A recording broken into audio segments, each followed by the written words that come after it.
Hey everyone, Patrick here. You know the drill. This is a Patreon preview at this point. This is about 10 minutes of the last Pop Canada episode that we recorded with Mac leading the show for basically what was a Black History Month episode for Pop Canada on what used to be a superstar artist in Canada, Portia White. And it's a really fun episode. If you want all of it, you can support us on Patreon for as little as $3 a month, which, to be fair, is less than most people charge on Patreon these days. Anyway, you can also just, listen to the 10 minutes or leave us an iTunes review, whatever you want. It's great, preferably 5 stars, but you do you. And yeah, also, I want to say that this is the first time that y'all are going to hear the new microphone I'm testing out, so apologies if there's any iffiness to that because I'm still working it out. Anyway, enjoy the preview. Please support us on the show if you can. Otherwise, just tell your friends about us. Enjoy.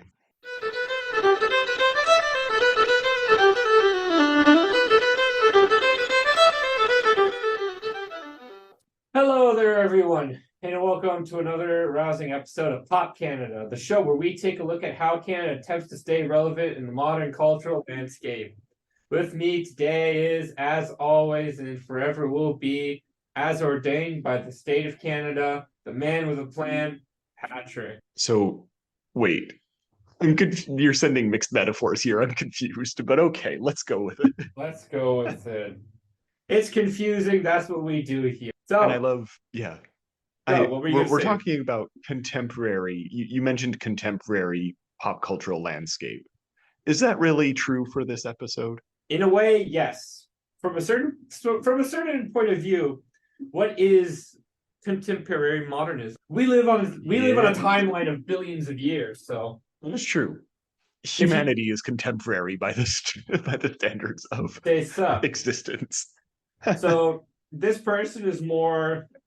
They are not modern by our standards, by what we colloquially understand as, but they are relevant for what they have done and their continued impact. And that is the phenomenally gifted singer, Portia White, who we'll be talking about today.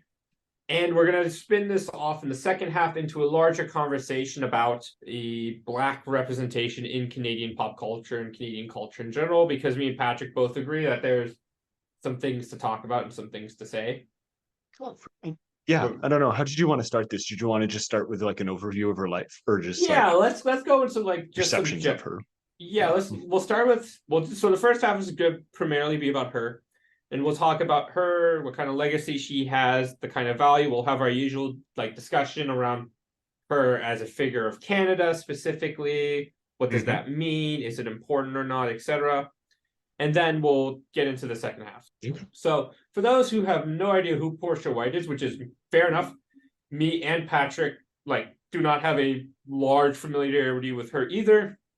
I just was looking for important figures of pop culture that were Black because of Black History Month, and I thought it was important maybe to talk about one.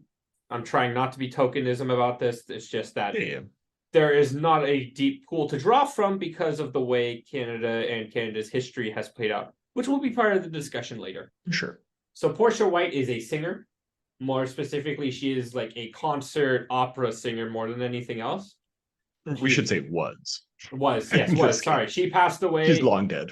Yeah, she passed away in the late 1960s, 1968. She was born in 1911, which means that since she's from Canada, not her parents, but her grandparents were slaves. Right. Her grandparents were slaves, and then her parents would have just been born out of it. I would have to double check about her father. Since she was born in 1911, right? So she was the third. So depending on when how old her parents were when she was born, it wouldn't have really been possible. It depends. It would have had to have been ancient if they were slaves. So yeah, it would have only been her grandparents, at least in the British Empire. Exactly. Well, so that's just it. Her dad, William A. White, who was in his own very important figure that I'll talk about, they were enslaved in Virginia. So I'm wondering if he specifically was born into it, freed. That's not. But it's an interesting point that we have to remember for the rest of the conversation for this episode, because of how it sort of affects how we talk about Black representation in Canada. Wait, you were saying her father was born into it? No, I'm saying Into I don't know about her father, but I'm saying no. Yeah. the point I'm trying to make specifically right now is basically this: she is not removed that far removed from a No. generation of slavery. I just looked it up real quick. Her father was born in 1874. So Okay, in the States or in it would have Canada? been about Canada, Yeah. Virginia, Okay. sorry. Virginia. It still would have been abolished by then, but yeah. Right. There you go. Mhm. Awesome. So she was born in 1911 in Truro, Nova Scotia, and she grew No up idea where that singing. is. It's close to Halifax, I believe, because No. that's where she really learned to sing. Was part of a Halifax church in Nova Scotia where she practiced. Her mother was the choir director, I believe, and she Hmm. was growing up singing. Her father, William A. White, like we said, is important in his own right. He was the first Black Canadian to get a doctorate from the University of Acadia, and he Incredible. founded the first and only all-Black battalion in Canadian military history. And he served as, I believe, only, or if not only, one of the only Black chaplains in World War One in the How is there Canadian again? military. How is there not a movie about this guy? Like, it's, Honestly, it's the kind of thing every once in a while we'll have an episode where we're like, why is nobody talking about this? why is This is madness.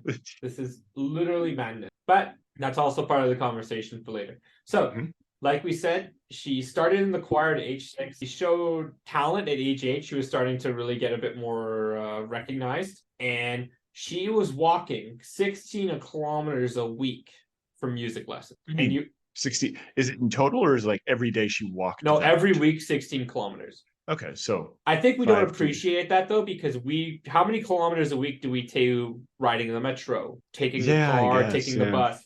Like we think to ourselves now, like 16 kilometers. I do a lot of walking. Hmm.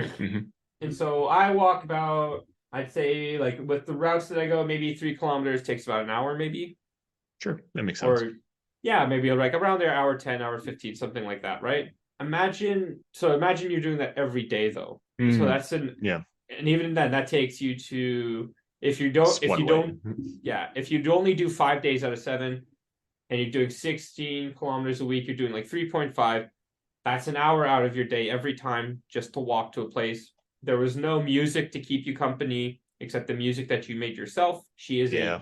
young Black girl in the early 1900s doing this. Now I'm curious because there is a history of that in Halifax. There are places like Africville, for example, which would have existed at the time. Mhm. I'm curious, like, was Truro a black community in Nova Scotia? Do you know?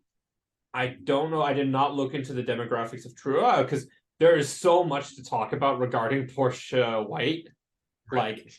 I could only go so deep. If I went to, like, I was starting to go down rabbit holes. I was like, oh no, I have to pull back right now. There is like her It's father going to be a deserves a 3 hour movie. episode.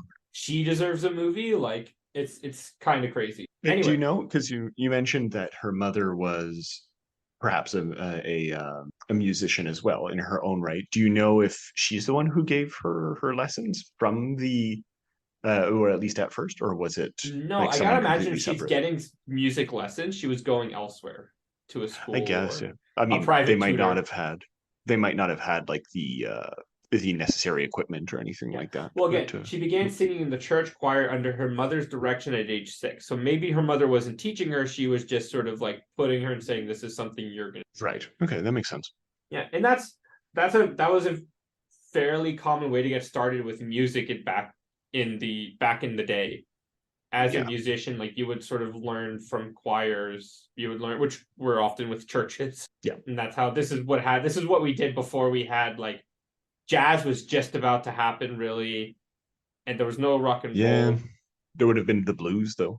Yeah, the blues would have been a thing, which is which is basically comes from Black history and Black music. Yeah. Although there Blue. is a very interesting documentary which I recommend to listeners. It's Rumble, Mm-hmm. which does show how a lot of indigenous music and indigenous people also influenced what we consider to be popular music, and they make the claim that indigenous styles would have also informed blues or what became blues. So blues is kind of a mix, according to this documentary, of indigenous and traditional African musics from the West Coast. Right. There's so much Uh, underrepresentation that they're underrepresenting each other now. No, but We jokes can't. aside, like it is still a very interesting thing to It consider is. in this case. It is a very interesting thing to consider and talk about. Anyway, so she learns how to do that. As she grows up, she more and more she wants to be a professional singer. Like that's why she was walking. That's why she was doing everything she did. And so it was important for her, right? Like she had a goal. She was determined to do this. So she started teacher training at Dalhousie University in 1929 to become a teacher. Ayo. Do you know? Okay, I keep asking you questions in this case because these are things, and it's indicative of my knowledge of these things.